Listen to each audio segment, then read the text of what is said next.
What's up, losers? I'm Etho, this is Zero Loser Studio, and you should know that by now, come on.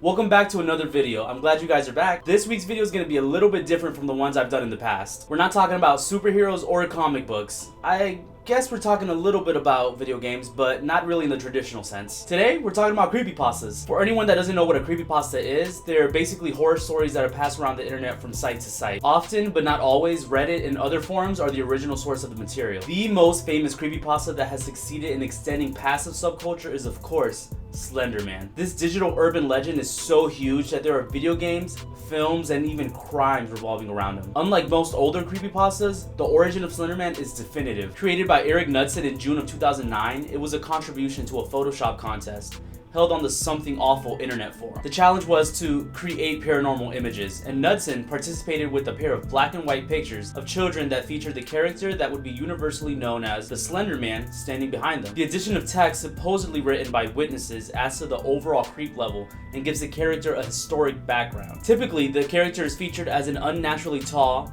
pale, slender man dressed in a sleek black suit that stands far off in the background watching young children. It wasn't long before the Slender Man character went viral, inspiring countless fan fictions, fan arts, films, and video games like I said. There are numerous portrayals and renditions of the character, but a common theme that seems to fit with all of them is the result of missing children that comes with the sighting. In 2014, two 12-year-old fans of the Slender Man craze made national news when they attacked their 12-year-old best friend 19 times and left her bleeding out because they believed Slender Man wanted them to do it. Slender, as your This was after Morgan stabbed her. And he has tendrils that are very sharp. Do you see him in your dreams, or where do you see him at? Oh, I've seen him in my dreams.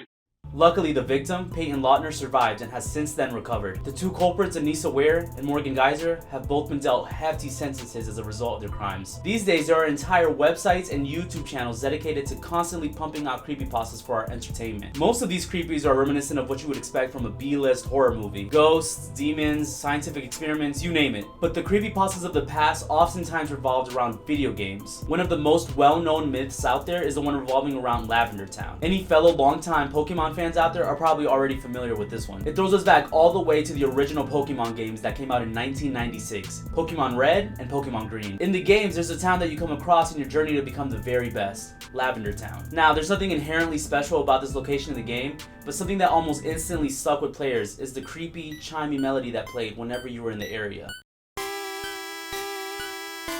Many found it unsettling and just plain off. So much so that in 2010, a rumor spread across the internet that the original game's music was set to a frequency that gave a staggering number of Japanese children headaches, nosebleeds, and extreme feelings of dread back in the spring of '96 when the game came out. The rumor also stated that a large number of Japanese children also committed suicide, ultimately due to the music. Big yikes. Because of this, all later reincarnations of the game, like Pokemon Let's Go Pikachu and Pokemon Let's Go Eevee, use a slightly altered version of the original music. Obviously, there's no definitive proof, and Game Freak hasn't exactly made a statement about it. The fact is that these claims are almost definitely bullshit.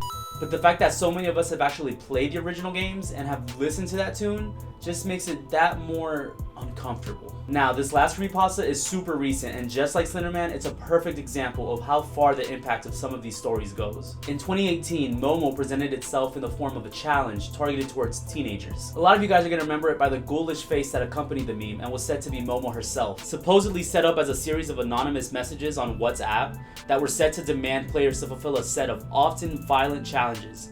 Failure to do so was met with threats of harm. Eventually, popularity around the internet hoax settled until later on in 2019, when Momo was said to randomly appear in totally unrelated YouTube Kids videos, such as, for example, Peppa Pig clips. The hysteria that soon followed was internationally spread through social media outlets and traditional television news. The challenges had apparently evolved into something even more sinister, and parents were advised to watch over their children and look out for the Momo internet sensation that was apparently brainwashing children to bodily harm themselves. Later on, after countless videos, articles, and news segments, it was clear as day that there were never any credible sources to all the accusations, and any minor incidences relating to Momo were a result of self-fulfilling prophecy and mass hysteria. People lost their shit for no reason and it surged up. Big surprise. Nowadays, the Momo challenges have all been forgotten about, and although there have been some video games centered around it and some possible movie adaptations, the creepypasta itself is dead at this point. Creepypastas are such a strange concept to me. They've been around since the 90s and their influence is so big, yet so many people don't know what they are